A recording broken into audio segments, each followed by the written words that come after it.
Fast-moving wildfire destroy 68 homes. CBS News.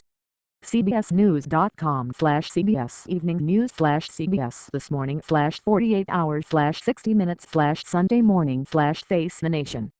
Video. U.S. World. Politics. Entertainment. Health. Money Watch. Sci-tech. Crime. Sports. More blogs. The feed battleground. The WH Web Shout 60 Overtime. Face-to-face resources. Mobile radio. Local. Log in.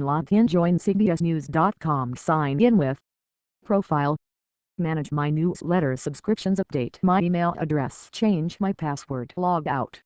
AP/September 12, 2013, 11:28 p.m. Fast-moving wildfire destroy 68 homes. Dave Johnson watches a wildfire burn on Mount Diablo State Park from a view in Clayton, California. On Monday, September 9, 2013, the wildfire burning outside Mount Diablo State Park has forced dozens of residents and animals to evacuate Monday.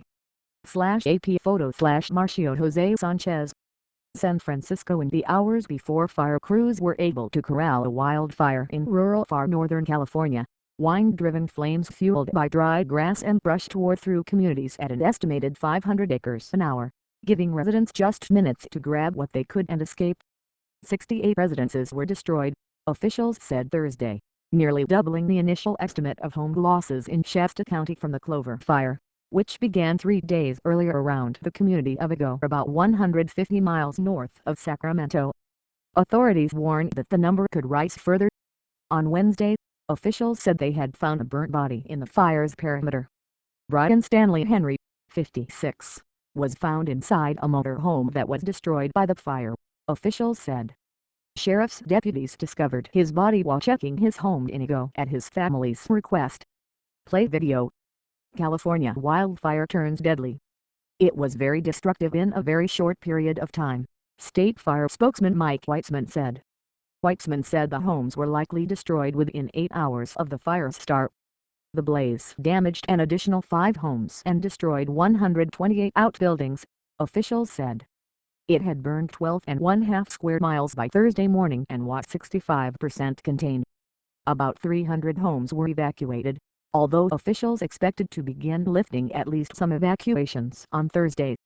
Ego resident Ed Fox felt both fortunate and frustrated as he and his wife, Karen, spent their third full day at a local church that was turned into an evacuation center. Fox's home was spared, but he was angry that he was not allowed to return to it. He recalled calling his wife Monday afternoon and telling her to evacuate as the blaze raced toward his home of 22 years. The fire came within 100 feet of my house. It was moving so fast in some spots that it didn't even go up into the trees, he said. 21 photos. Western wildfires. His wife packed the car with whatever clothes she could grab, their toothbrushes and their dog, and took off. Fox drove and walked several miles to check on his house Wednesday. He spotted some houses, trailers, cars and boats completely torched, while other structures were unscathed, as the blaze seemingly hopscotched its way through his neighborhood. Authorities eventually told him to leave. Michael Maxwell, 62, who also lives in Ego, said he heard his home was fine but wouldn't know for certain until he is allowed back into the area. He spent his morning at the community's general store. I know a lot of people who have lost everything, he said. Maxwell was alerted to the fire by his wife, who saw the smoke from town. I walked outside, looked up at the sky and saw a 60-foot wall of flames, he said. He estimated the fire was half a mile away. I jumped in my truck, grabbed 2 of my dogs and ran off. Maxwell said he left behind a 3rd dog and horses. Crews estimated the blaze would be fully contained by Sunday. The cause remained under investigation. Meanwhile, officials said Thursday that target shooting sparked a fire that burned nearly 5 square miles in a San Francisco Bay Area wilderness park and forced the evacuation of 100 homes. The announcement was meant to remind recreational users that the tiniest of sparks can cause a wildfire that can easily grow to be the size of this fire, State Fire spokeswoman Tina Rose said. The Morgan fire at Mount Diablo State Park in Contra Costa County was 90% contained. Officials estimated that fighting the fire cost about $4 million. Officials have said that nearly a month